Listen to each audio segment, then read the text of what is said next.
Want to bring you a news alert now. The jury in the criminal fraud trial of Theranos founder Elizabeth Holmes has been unable to reach a unanimous verdict on 3 of the 11 counts. Yahoo Finance's Alexis Keenan has been in the courtroom in San Jose all day.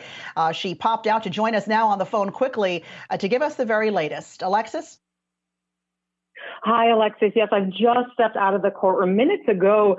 The judge was present. Elizabeth Holmes was present. Her attorneys were present, as were the government attorneys. And we convened to hear the jury's third question so far after deliberating on this 7th day of questioning whether or not Elizabeth Holmes should be found responsible for fraud charges from the government. Now, what is critical and why this was the most important question so far, the jury says they are deadlocked on 3 of 11 of the counts that come in the complaint. And I do believe we have those counts to show you. Elizabeth Holmes is charged with 11 counts. 2 of them are counts charging her with conspiracy, and 9 of them are wire fraud charges. Now, we don't know which specific charges the jury is deadlocked on. That's information that we don't get to learn.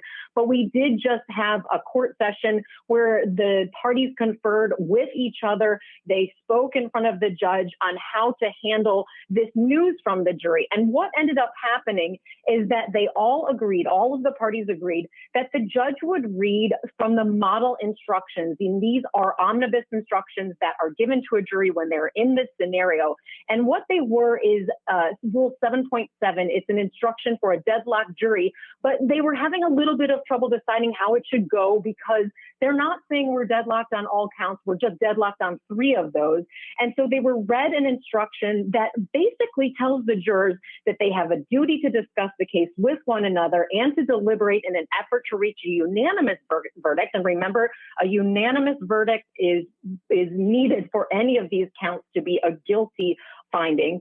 They are encouraged by this reading from the judge to go back to continued deliberation, but to do so with their own individual judgment and conscience, and also not to hesitate to re-examine some of their own views. So the jurors were given that instruction to say, go back at it a little bit longer, and then we'll check in with you a bit later. So we'll see how things go here, but this undoubtedly was the most eventful day so far of jury deliberation. Certainly, they are taking a hard look at each and every one of these counts.